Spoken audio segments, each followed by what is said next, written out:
So, one of the patients that I saw was a young lady who had been trying to get pregnant for many years and had gone through multiple cycles of IVF with no result at all. She'd essentially given up hope that she was ever going to have a child, and so decided to try a UCF treatment to see if we could stimulate the ovaries to produce a baby. After the second treatment, got a phone call, and she said that she was pregnant naturally with her partner. So that was an amazing thing. 9 months later, she texted me a photo of the newborn baby, and that was very exciting to share in that happiness that she had and to see the baby that I was partially responsible for creating. When you're looking at the blood profile, you're looking essentially at someone who's gone through menopause, and then after treatment, it's a young woman who's in the prime of her fertility.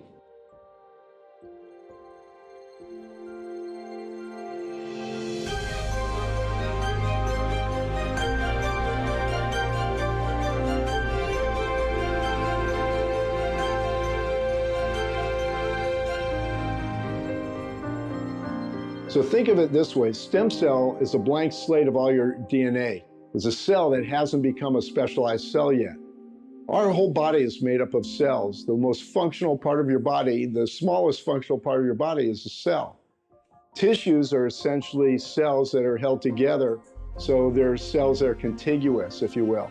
So if you think about it, that stem cell is basically a replacement part. Stem cells are the cells in your body that are responsible for keeping up all the tissues in the body. So they're responsible as you age, or as you get injured, or as you get diseases, in keeping all the different parts of your body healthy and working in working order. So they do two things. Stem cells are capable of replicating themselves, so making more of themselves, and they can also do what's called differentiate, which means give rise to other types of cells. In fact, if you did not have stem cells, you could only live for about an hour because the tissues would exhaust and there would be nothing there to repair and maintain and heal that tissue. When I began treating patients with stem cells, I really would not have believed the results had I not seen them myself. And I come from very conventional, rigorous training at Hopkins. I really have been blown away by what I have seen. We had a patient present to us one time with a traumatic brain injury. She had fallen 2 stories and was not found for about 24 to 48 hours. She was several months in a coma, and by the time she presented to us, she was 2 years post-injury, so she had been chronic. And she was not able to walk, she was not able to talk, and the only thing she could do was type us notes because she couldn't use her voice to communicate. She had gone to the internet with her brain injury and searched for other opportunities and discovered that maybe stem cell treatments were something that could help her. When she came back for her second treatment 3 months later, she walked into the office speaking full sentences and telling us about how it was disgusting that she, with her, as she put it, half brain, had to go to the internet to come up with solutions that the best doctors in the world were not telling her about or didn't even know about. This is why we do regenerative medicine, and this is why we fight for patients to have this opportunity to try alternative things like stem cell treatment. We had an Alzheimer's patient who was on the decline with over a 2.5-year diagnosis of Alzheimer's. You get an MRI volumetric study of his brain, and his brain was at the 5 percentile level. A year later, it was up to the 28 percentile, and 2 years later, it was up to 48 or 50 percentile. He went from being dysfunctional to being able to drive again, play golf, and do his normal activities. It was almost unheard of. It is magic that's happening every day. And the beauty of it is that it's not even magic. It's your own body's ability to heal, and we're just cranking it up and telling it to go. We work with hundreds of doctors, and almost all of them are clamoring to have us treat them. On a regular basis, I get phone calls, can you treat me? Can you treat my wife? Can you treat my kids? I have to tell you that I have never in my life seen any new treatment or medication come around in 30 years being a surgeon, that any doctor was rushing with his family to try on themselves first.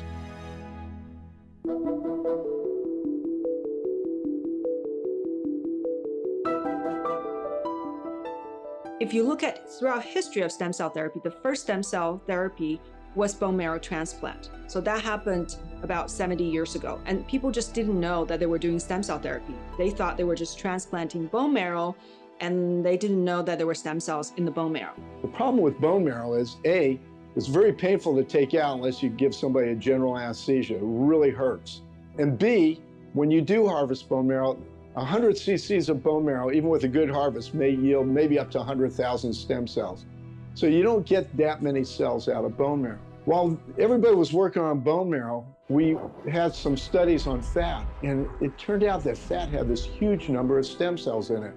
In fact, 25 cc's of concentrated fat could have anywhere from 1 to 1.5 million stem cells per cc. We can get about 500 times more stem cells from fat tissue than what we can get from bone marrow. The process that we use here in the clinic is we remove a sample of fat tissue. This is all done under local anesthesia, meaning that the patient remains awake. We numb just below the skin so that we can isolate a small sample of fat tissue, about the size of a stick of butter. We then use what's called density centrifugation. We spin the sample so that we can separate the cells based on how heavy they are. For example, your red blood cells, which have iron, are going to be very heavy and go to the bottom. Your fat cells, which are buoyant, are going to go to the top. And the cells of interest, which are the stem cells, are going to be more in the middle. So we can pull out those cells, which can then be applied right back to the same patient. So that's, kind of the hierarchy. You've got PRP, bone marrow, you got SVF, and you got mesenchymal stem cells. And then the last one is the newest kid on the block, is getting cells out of birth tissue. So if you think about the birth tissue is on day 1 or day 0 of our human life. These are the cells that can continue to send signals to the baby to allow them to regenerate or to develop. Umbilical cord stem cells are obtained from healthy babies' umbilical cords. So they screen the mothers for different diseases to make sure that you have healthy mothers. And then from there, they screen the baby's umbilical cords, the blood, the cells themselves for different diseases. Birth tissue actually have a full composite of different types of stem cells, and their properties are actually more potent than what's existing in our body. It's actually more potent than what's existing in a baby, not to mention a 20 or 40 or 60, 80-year-old person. So the umbilical cord-derived tissue actually are obtained from life-healthy births that has gone through extensive screening.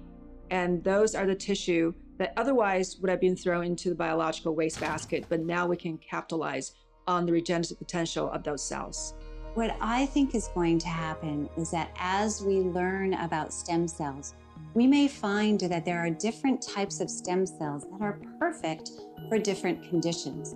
I'm sure that when we first discovered antibiotics, it was penicillin, and we thought, that's it, fantastic. We have antibiotics, we can kill all bacteria. But that wasn't the case.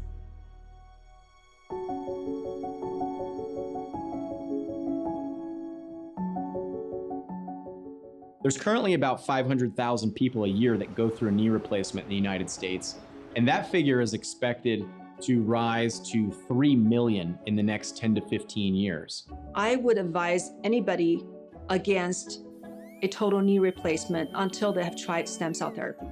And I'm saying this not just because I think stem cell therapy is amazing, but because I've seen studies. There was one study that compared people who needed bilateral knee replacement because both their knees were dysfunctional. So what they did was that these 30 people, one knee, they did a total knee replacement. The other knee, they actually gave stem cell therapy. And they compared over the long run how both groups did. Out of the 30 knees from these 30 people that got stem cell therapy, only one actually needed a knee replacement. But for the people who did the knee replacement, not only there are a lot more side effects, where the stem cell therapy didn't have any side effects, but the people who got knee replacement, the knees that got knee replacement, 6 of the 30 needed revision surgery, which means that things were not doing well, that they have to do the surgery again.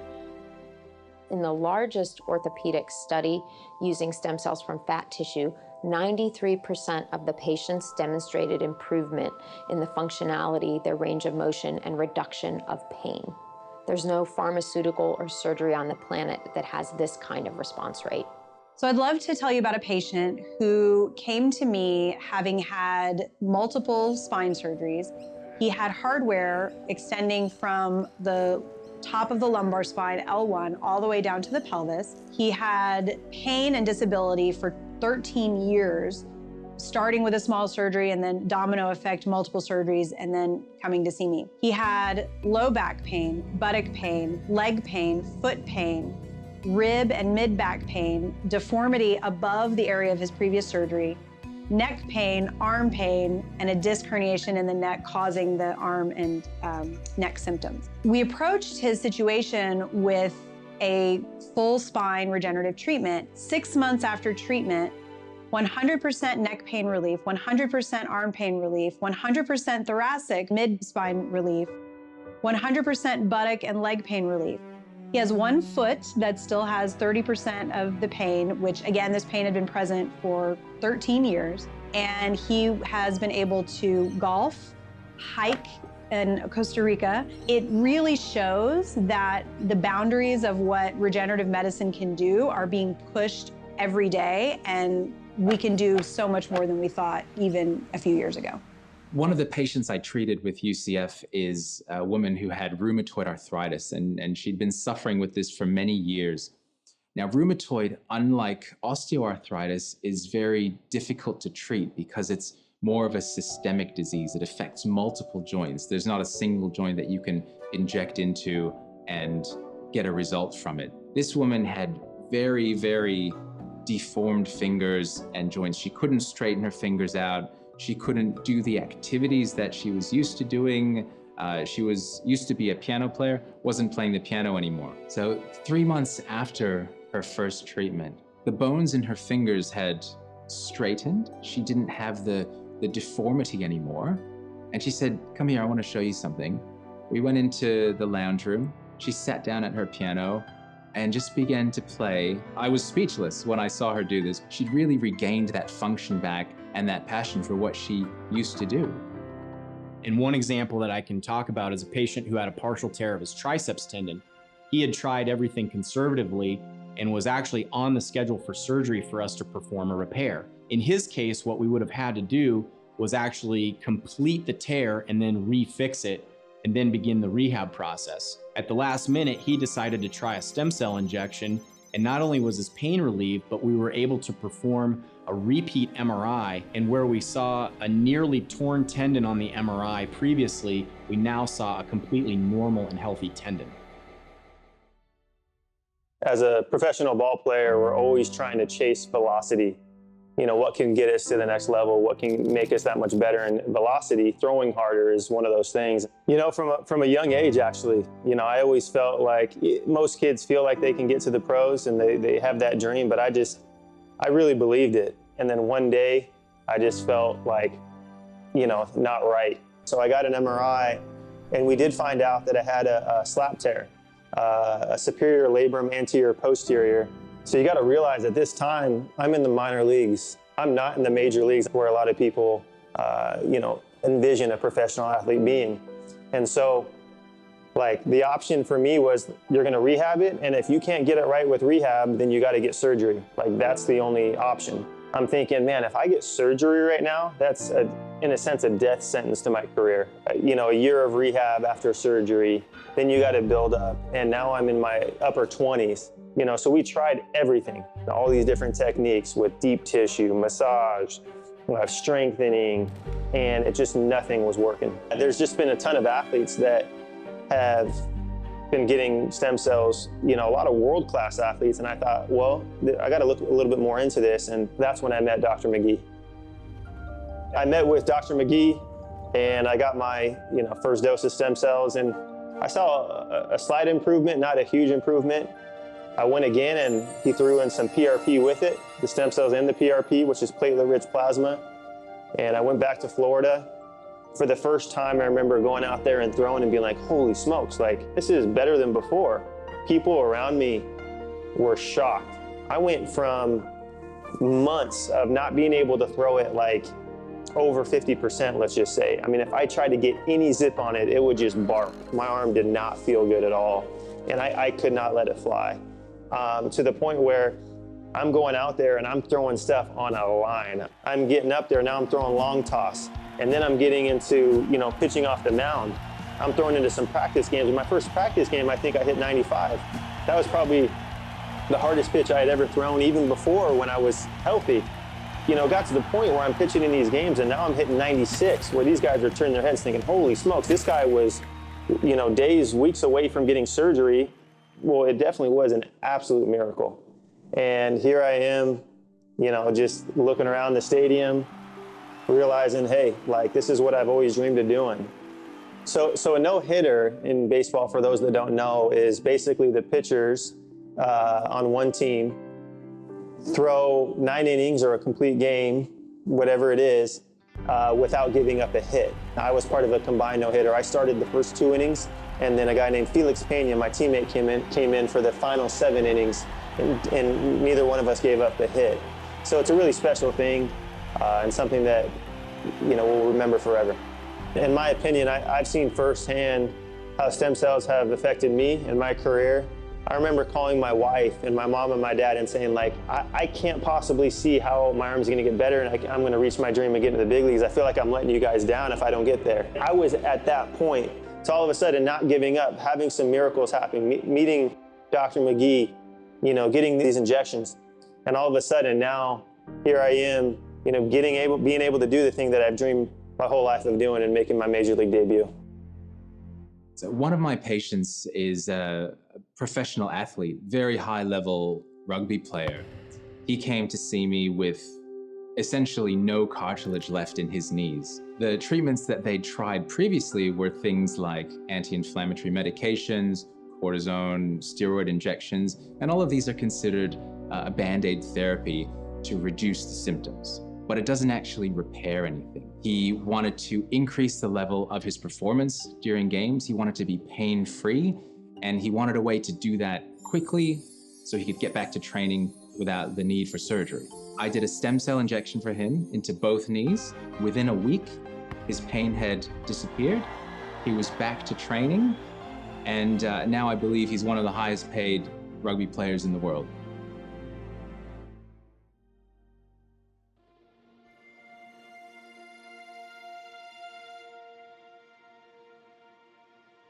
We've seen a lot of amazing things with stem cell therapy. We've treated over 10,000 patients using this technology. We've seen people who were told they were going to be dead in 2 months with COPD, where you can't breathe, emphysema, and then they're breathing again and they're off their oxygen.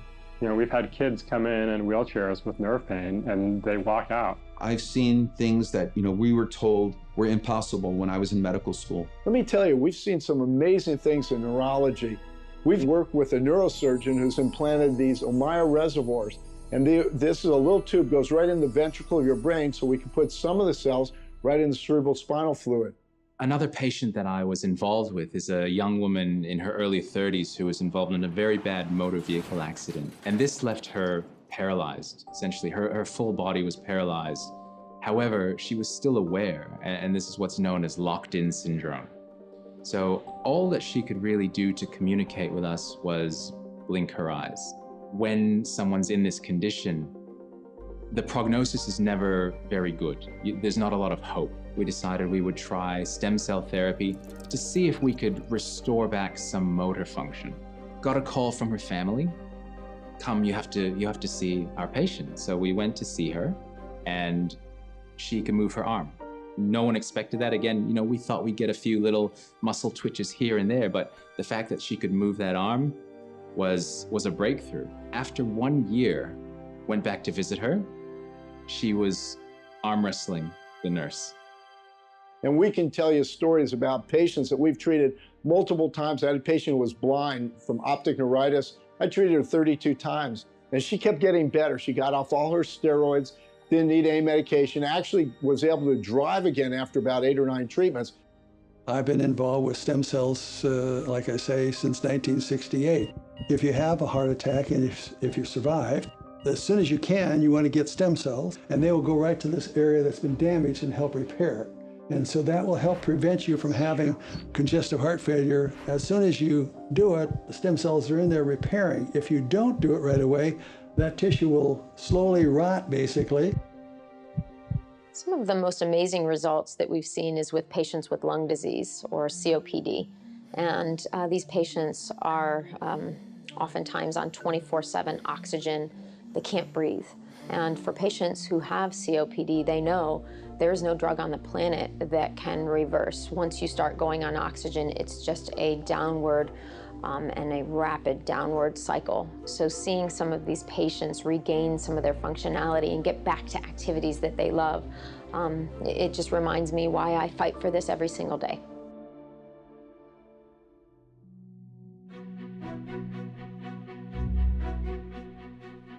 Stem cell therapy can be used to treat your conditions, your pain, and what ails you on the inside.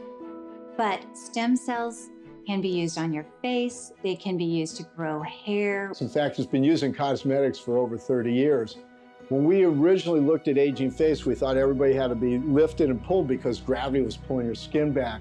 I'm one of the pioneers in rejuvenation medicine, along with guys like Sidney Coleman and Lisa Donofrio. Years ago, we were dodging tomatoes because we were telling people you should inject fat back into the face because that's why we're aging. Eventually, I realized the light went on. I go, oh my God, we're aging because of loss of cells, not because of gravity.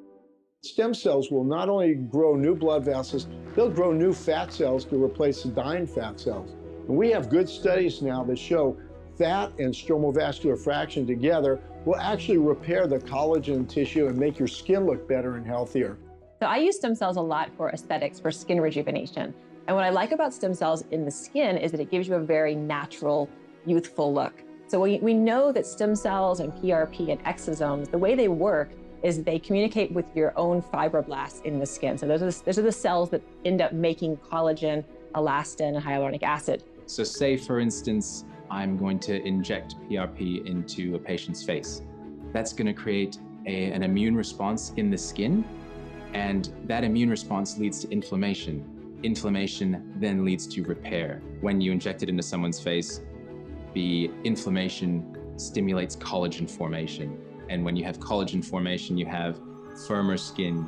You can have an improved complexion from that as well. So as you get older, and by older I mean like 25 or so, your body starts making less collagen and elastin. So what we can do is we can actually give the stem cells back to your skin to tell your fibroblasts to start making more collagen, making more elastin. So you have better structure in the skin, you have better elasticity, better texture and tone and color, better improvement in fine lines. So you get a really natural, youthful look that is completely of your own doing without having to add in things like chemicals or fillers or things like that.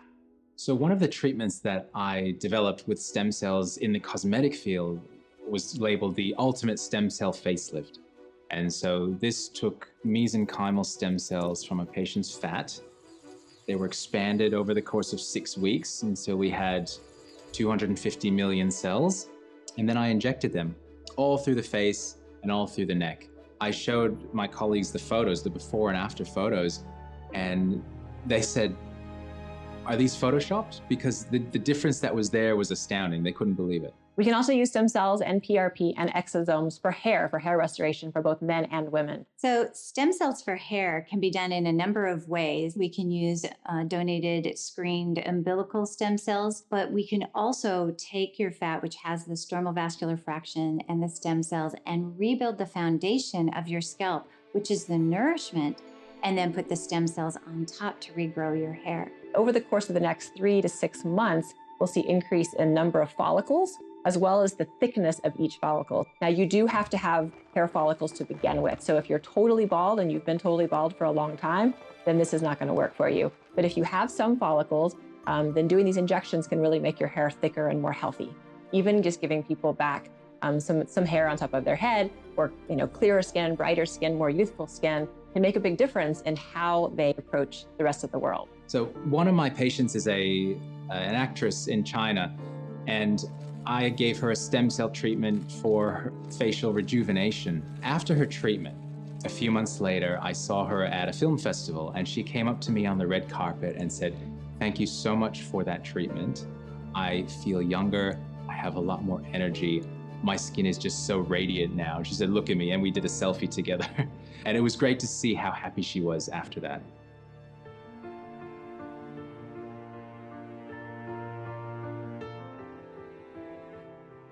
In terms of optimizing sexual health and improving sexual function, I think stem cell therapies are game-changing therapies and are revolutionary treatments. And it definitely can help with both men and women as far as enhancing sensation during sex. For women, you can do injections into the vaginal wall, and for men, directly into the penis. We call it the corpus cavernosum. What this does is help to increase blood supply. So as we age, our blood supply starts to reduce. So if you don't have enough blood circulating to the area, in the case of a man, you might not have a strong enough erection. Erectile dysfunction, words that no man ever wants to hear.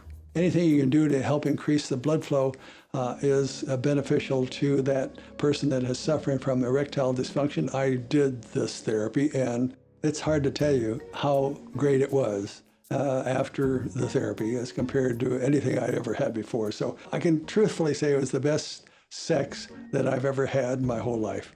These stem cells, when injected into the penis, can actually create nerve regeneration, which is pretty cool, as well as improve blood flow, by actually increasing blood vessel formation in the penis. And they can change the types of cells that are in the penis to make them into healthier cells that are more elastic and more capable of having erections. So we've seen this in animal studies and human studies where we're actually changing the structural architecture of the penis to make it more effective, which I think is pretty awesome. One patient suffered from Peyronie's, which is an abnormal curvature of the penis. And with one stem cell treatment, there's a straightening of the penis. So the problem was solved with one single treatment. That, I'm sure, has helped him greatly to feel really good about himself. A friend of mine who's teaches functional medicine, and he always says, if you're really healthy as a guy, you should wake up in the morning with a hard-on so hard that it hurts. It's supposed to be harder than Chinese algebra. I, myself, didn't think that I needed it, and I didn't think that I had a problem, but I heard that comment, and I thought, well, I'm waking up pretty good, but maybe not that good. And then I did the Gainswave therapy to myself, and then I also injected stem cells into my penis.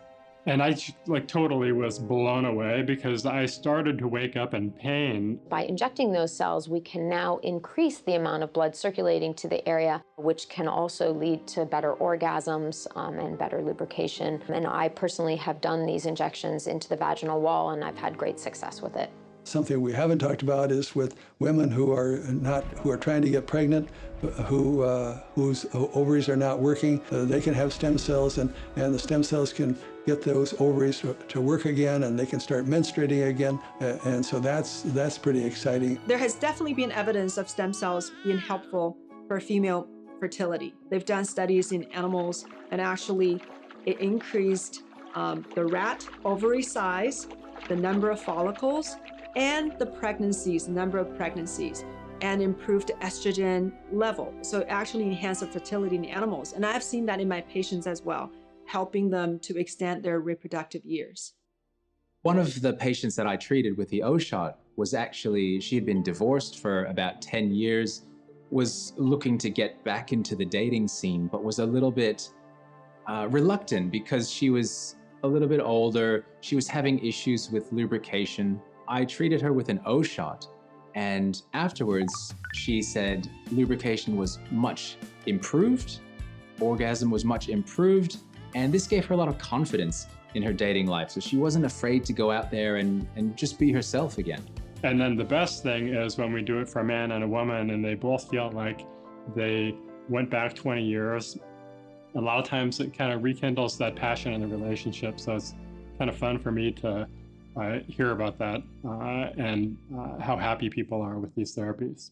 I had a gentleman who was in his 50s, and he had had prostate surgery about 4 years previous for prostate cancer. And since that time, he'd had severe erectile dysfunction. So really had no ability to have erections. And he tried medications, and he tried, all the different things that his doctors had prescribed, and nothing worked. And his urologist told him that essentially he'd have to have surgery and get an implant, and that was the only thing he could do. He was 55 and he was young, and he was like, I don't really want to do that. So he came to me kind of as a last-ditch effort. So we did a couple of different things. We did injections into the penis with stem cells derived from fat, with exosomes, with platelet-rich plasma. We also did a number of low-intensity shockwave therapy treatments, and then followed up with some more platelet-rich plasma. About 3 months later, he called me to tell me that he had had sex with his wife for the first time in 4 years. He felt a lot closer to his wife than he previously did, and that he'd also regained a confidence that he didn't even realize he'd lost, and that he was looking at the world differently and was very happy.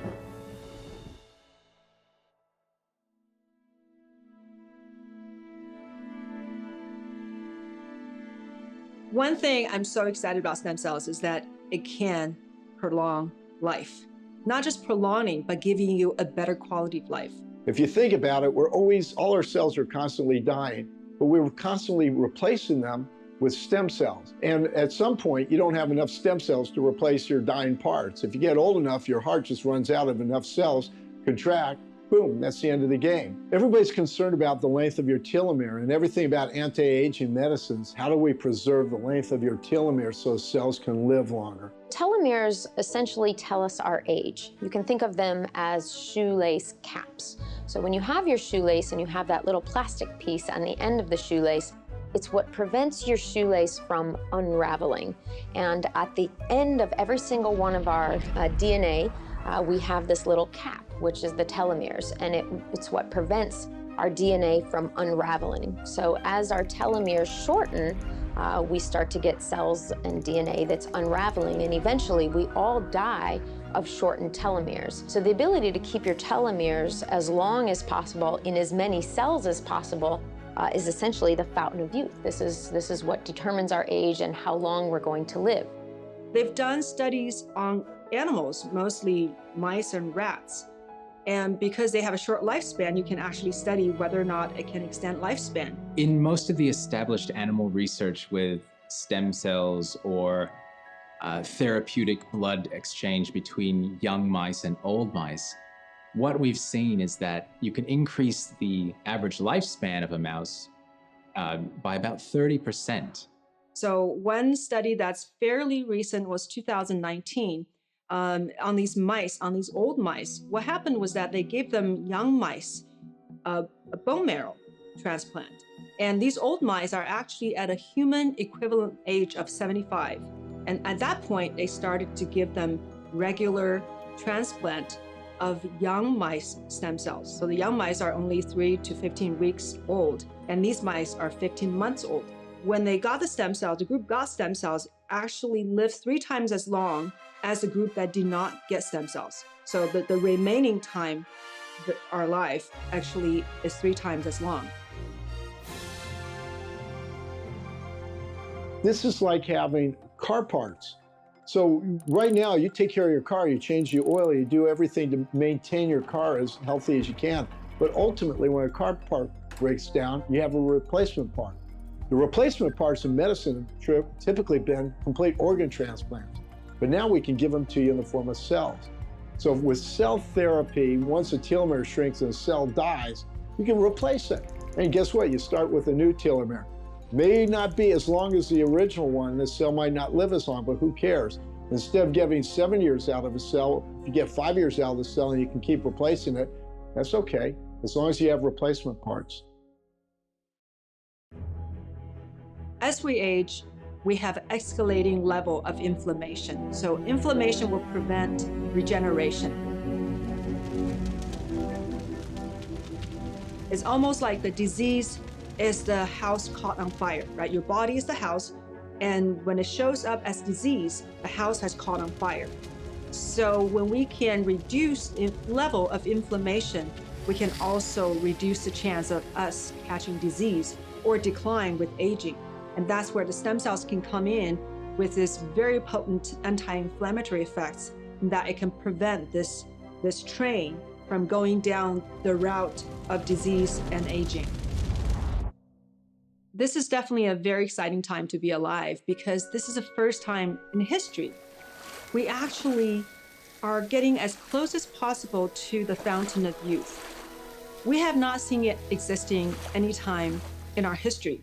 This is the first time we actually have found these intelligent cells that we can give back to the body, that we can bring back the youth. This is how you have seen certain celebrities like Jennifer Lopez actually having this reversal of aging. This is the first time it's happening in history. A lot of people think that you're going to be old for that time. But if you can live for that amount of time, healthy and young and feeling that energy, that is really something that I think a lot of people would like to do. No one wants to give up their time on this planet with their loved ones, with their family.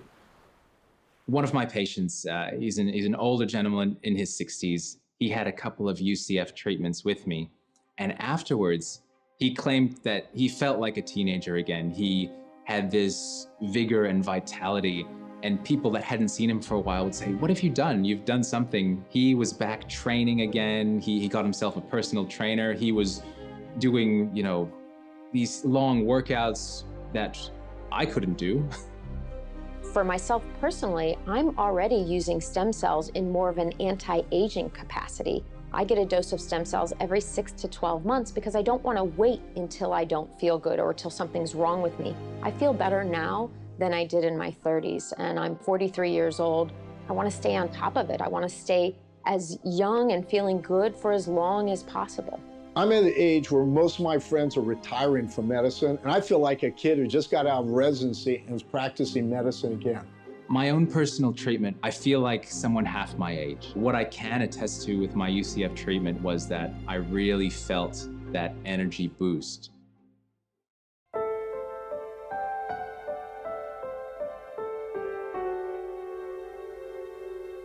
So one of the things that drove me to be a surgeon as opposed to a physician was the fact that I could see a problem and fix it straight away, perform a surgery and have a result. As much as I love traditional Western medicine, there are a lot of limitations, especially when it comes to chronic conditions like COPD, like liver cirrhosis, like diabetes. We are very good at acute medicine. We got great surgeons, we got great for trauma, we got ICU. I mean, we do amazing that, and we're progressing every day. As soon as we move to chronic disorders, we are a disaster. We have a system that keeps patients sick.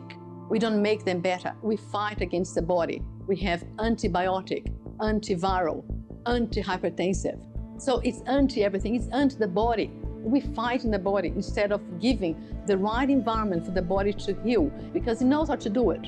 What I've seen with stem cell therapy is that it's incredibly powerful because it's not utilizing a single drug.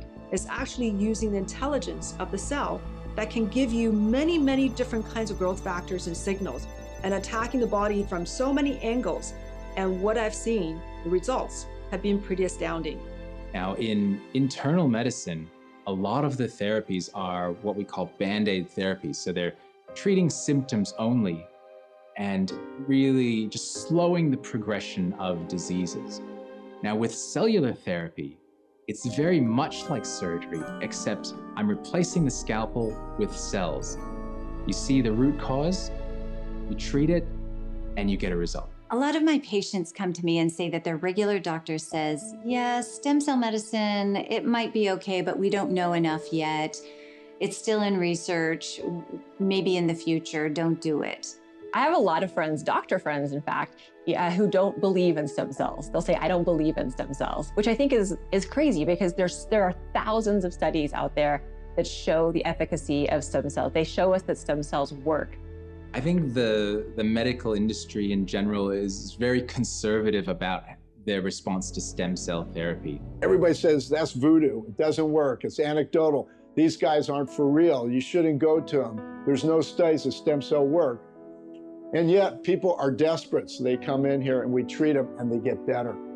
Now, we're still trying to figure out exactly what types of stem cells work the best for different types of ailments and in what quantity and how should we deliver them. We didn't know how aspirin worked when we started using it.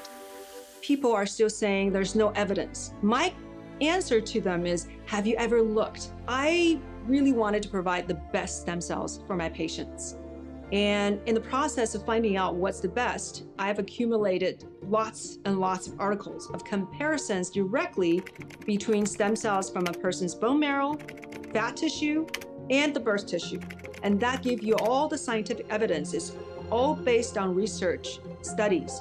So none of them was my opinion. It's all by research that people have done over the years. There are literally thousands of studies indexed on PubMed, which are peer-reviewed journals demonstrating the efficacy and the safety of regenerative medicine and stem cell therapy. We have published more than anyone in the world with regards to the use of stem cells from fat tissue in a variety of different indications. We've even published the largest safety trial to date, over 600 patients demonstrating that these cells can safely be used in neurological conditions, systemic conditions, and orthopedics. So the evidence is there. It's about whether or not we're looking and we are being open-minded enough to actually accept this new branch of medicine.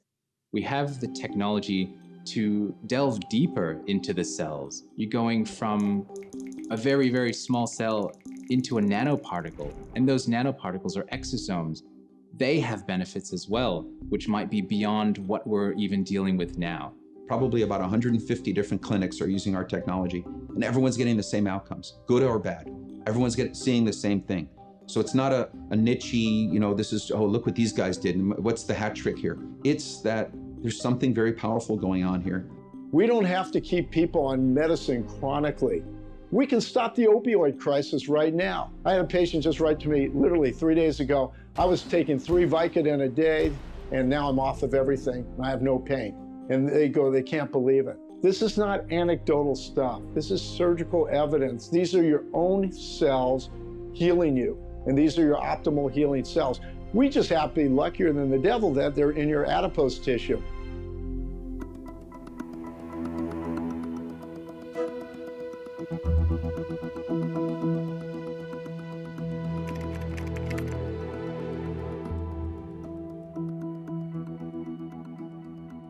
Anytime a new therapy comes forward, there's always going to be concerns, and a lot of this has to do with the fear of the unknown. There are concerns with embryonic stem cells and their potential to form tumors. The challenge with the embryonic stem cells is that they're a bit like wildfire. Fetal tissue, fetal stem cells, all of that is designed to make an entire body in 9 months. So those cells are used to replicating and growing very fast. The adult stem cells, however, have been shown for many decades to not have that factor as a thing for patients to be afraid of. They don't form cancer or promote cancer. There's never been a shred of evidence that they do. I can tell you in over 10,000 cases within our network, we've never had a single infection from stromal-vascular fraction itself. The concept that these cells could then start rapidly dividing or causing cancer just because we injected them into circulation is just something that we've never seen come true. Some critics will say that there's not enough double-blind placebo-controlled studies. It's actually quite difficult for a number of reasons. The trials are very expensive. It's very hard to get funding. Large trials like this are done with pharmaceuticals, and the funding for doing these trials comes from pharmaceutical companies. And the reason that they would fund those trials is because in the end, they have something to bottle and sell to recoup the money that they might have spent on a large double-blind study. Now, if the technology is inside you and it's your own cells, there's nothing to bottle and sell. So there would be no reason for pharmaceutical companies to fund a large double-blind placebo-controlled trial, and the government doesn't fund these trials. So as a result, there is a lack of these studies going on. Another reason why it's hard to do these, placebo, so to speak, studies is that we do this as a surgical procedure, and there's ethical issues associated with doing a surgical procedure on someone, removing part of their body, taking some fat out, and then on half of those people, you throw that in the trash and tell them they may have gotten placebo or maybe they got the real thing. It's not as simple as just a drug study where you can take a bottle off a shelf and the patient doesn't know if it's a real pill or a sugar pill. I mean, I did pharmacology for eight years. I did research just in pharmacology, and it's a perfect model for drug. When you talk regenerative medicine, we don't do that. As doctors, we've been taking, parts of bodies and moving them to other parts of the bodies for centuries. And it's been working. So I think that stem cells, the way that we're using them, the mesenchymal stem cells, really aren't something the FDA needs to be involved in, but they disagree with that. We have every government going against and blocking more and more stem cells. So for example, in Australia, you're not allowed to have the word stem cells on a website. You cannot say about stem cells, you cannot explain. Can you imagine the change to this multi-billion-dollar industry if you do not need an opioid medication or an anti-inflammatory that's a prescription for your pain? If you don't need medication for your MS, for your Parkinson's, for your ALS. You know, when someone's working over decades in labs trying to produce something and then someone goes, circumvents them, and then clinicians are able to provide similar, compatible, maybe even superior therapies rapidly and for very low cost, it's a disruptive technology, and it definitely gets people's attention. So this year, it was actually Sunday, Palm Sunday, a week before Easter. I got a phone call from my attorneys in Washington, D.C., and they emailed me what was then a draft lawsuit. The draft lawsuit read, the United States of America versus Kristen Camella and the clinic and the organization. The lawyers told me, on behalf of our client, which was the Food and Drug Administration, and their attorneys are the Department of Justice, we intend to file this lawsuit against Kristen Camella and the organizations unless they sign what is called a consent decree. And the consent decree read that basically we were to stop doing these procedures using a patient's own stem cells in an outpatient medical setting because they deem the stem cells from a patient to be a drug. A Florida stem cell clinic sued. I-Team investigator Katie Legrone tonight first started reporting on stem cell clinics last month, and tonight she speaks to the woman who's crying foul and the business owner who's fighting back. U.S. Stem Cell still offers experimental therapies for a wide range of conditions, despite FDA warnings and a recent Department of Justice lawsuit calling on them to stop. So last May, the Department of Justice filed a lawsuit at the request of the FDA against stem cell clinics that were performing surgical procedures involving your own fat cells, taking out fat cells out of your own body and reusing them because they are regenerative. You just take them out, put them in a centrifuge, and that is now considered to be a drug. What the FDA is trying to do right now is to say that your cells are a drug and that you don't have the right to have your cells to treat your condition. By labeling it a drug, how it's manufactured, how it's distributed, how it's researched, how it's licensed, everything changes. And it becomes just like all the other drugs that, are currently in the pipeline for the stem cell products. When doctors started doing coronary bypass surgery, they thought that's the greatest. And the drug companies came along and said, well, we can make drugs that will make that unnecessary. They're free to compete, but we should be free to compete with them as well. If you ask a patient, do you want to wait until somebody funds large double-blind placebo-controlled trials before you try to use your own cells to heal you, or do you want to try this now? Patients are going to say, I don't have the luxury of time. I want to try and use my own cells to heal. The funny thing about medicine is doctors used to be the king of the hill. There was the doctors, and then it went through the hospitals and everybody down the road, and you got your insurance people, and politicians were really out of medicine. You can flip that whole thing upside down. The politicians, the regulatory agencies, the insurance companies, the hospital, everybody dictates how we're going to run medicine. The doctor's at the bottom of the pile now. And it's really sad because we have the ability to really help people right now, but we have to fight with everybody, to come up for air, so to speak. And we have to tell our government that I am not a drug. I am not made of a drug, and I have a right to choose a medical procedure and to consent with this procedure with my medical professional, and that this is not something that the United States of America should prevent Americans from having. Nobody is going to invest in autologous from your own body cell point of care procedures as a business model because you can't patent it and you can't distribute it to a lot of people, and there's no return on investment. It's just doctors who'd be doing this. And if doctors are prevented from doing it because it's been labeled a drug, the work that's being done by myself and the hundreds and hundreds of other clinicians here and around the world to move this science forward, that work has been marginalized but I haven't changed the character of the cell. I don't do anything to your DNA to add or subtract from it. I don't add anything to it to change it. So I haven't made anything. In fact, if anything, you've manufactured it. In fact, I don't own it. You own it.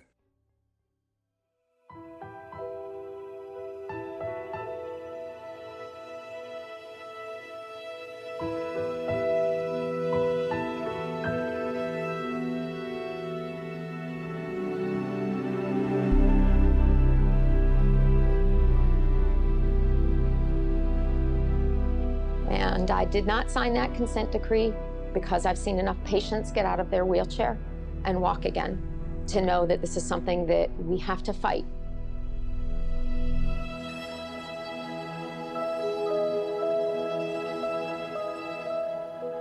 Because stem cells are relying on your own body's stem cells to start regenerating tissue, the importance of lifestyle, it cannot be understated. So things like what you're putting into your body from a food perspective, exercise, as well as sort of alternative therapies like using light therapy and using nitric oxide therapy and things like that are really important to make the stem cells work better. These are all really important issues. So you want to have a healthy diet. You don't want to be eating junk food. You don't want to be smoking, and you want to take care of your teeth. If you want a true benefit, you have to cut out the things that are causing the damage first.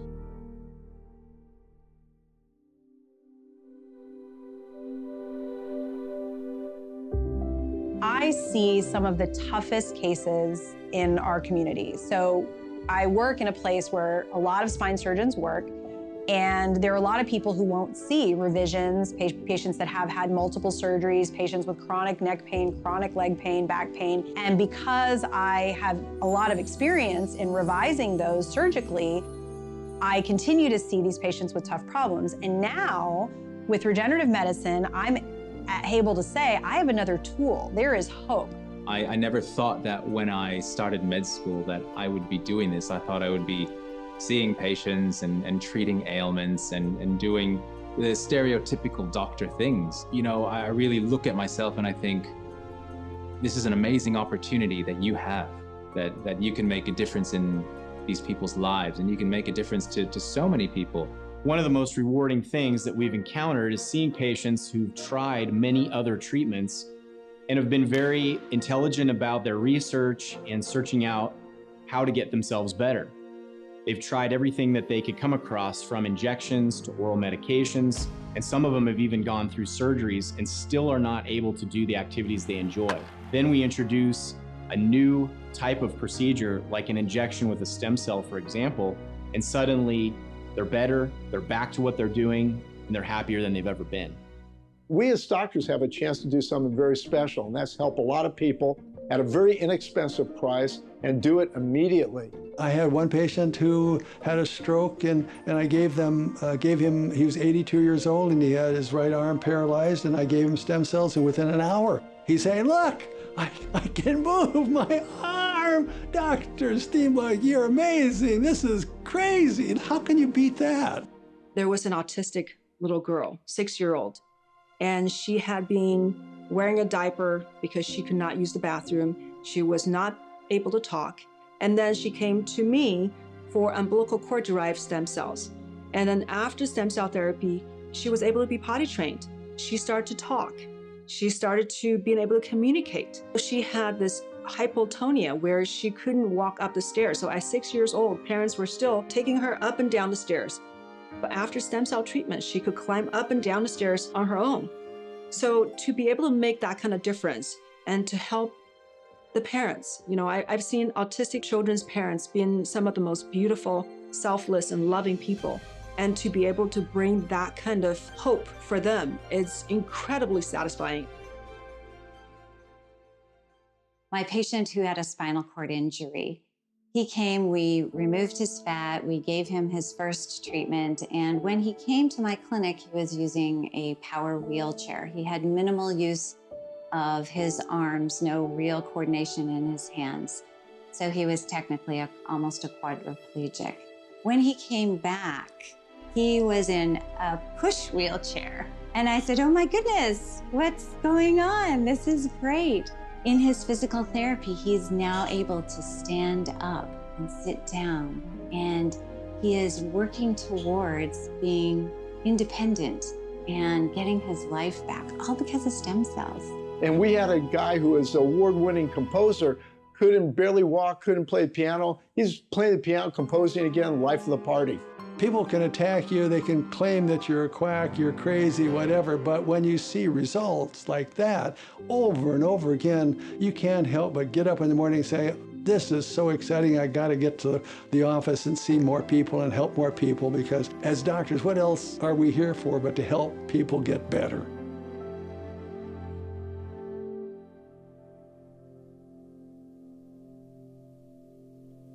In my 18 years of taking care of patients with spine disease and neurologic disease, I have seen nothing as powerfully game-changing as stem cell medicine.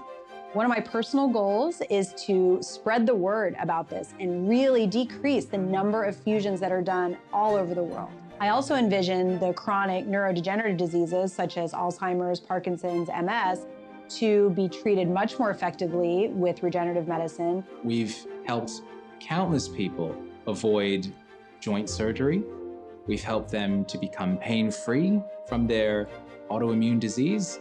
Already, I don't see how people can say that it's 10 to 20 years away when this is what I'm seeing right now. But what a fun time. This is like being the Rocky of the medical industry. We're the underdog right now, but we're doing some really neat things. I don't know if you've ever heard of Arthur Schopenhauer, but he always says there's 3 phases of new truth. First, it's ridicule, then it's violently opposed, and ultimately it's accepted as having been self-evident. We knew it all along. I don't think we're ever going to find anything better than stem cells, and all we're going to do is tweak tweak it around a little bit. We change this, we add this. There's all these things that we're doing to make it better, but still, it is fantastic the way it is right now. I don't think there's any question that in the next 5 to 10 years, everyone in orthopedic surgery and sports medicine would be using stem cells to some degree as a part of their practice. Like all technology, like mobile phones and computers, as we develop it and as it gets better, it's going to become cheaper and available to a wider audience. People don't understand this. We're in a new era of medicine, and it's not just regenerative stem cell therapy, it's personal cell therapy. We can literally save millions of lives and billions of dollars right now from our healthcare budget, which everybody says was the most important problem going on in America right now. I think one of the things that we're going to find over time is that we really are onto something new and innovative that's going to change people's lives. And I cannot wait until cutting and drugging is no longer the first option.